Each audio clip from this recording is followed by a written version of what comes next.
Sgomberare il campo nomadi di via Bassette sì, ma assegnare delle case popolari ai Rom non convince molti padovani che si dividono sulla possibilità, ventilata dal comune, di dare degli appartamenti alle famiglie che occupano abusivamente il campo di Mortise. Ecco cosa ne pensano i padovani.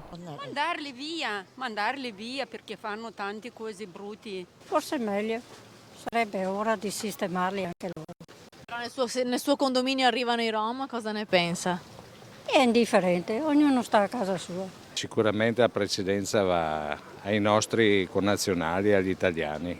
Non sono d'accordo sicuramente con la sistemazione dei nomadi nelle case popolari. Abbiamo tante famiglie che hanno bisogno di case e basta guardare in giro, insomma, e dare la preferenza a questi, non per carità. Io direi che i Rom stiano in Moldavia. Comunque se sono persone oneste che lavorano hanno diritto anche loro al limite, piuttosto tenerli per le strade messi proprio come le bestie. A sto punto è meglio che stiano, purché si comportino bene con gli inquilini, con i vicini di casa, perché io conosco delle situazioni che non sono proprio così celestiali. Non ho nulla contro i Rom, assolutamente, perché quindi se sono integrati adeguatamente, se vivono senza dare fastidio al prossimo, che problema c'è?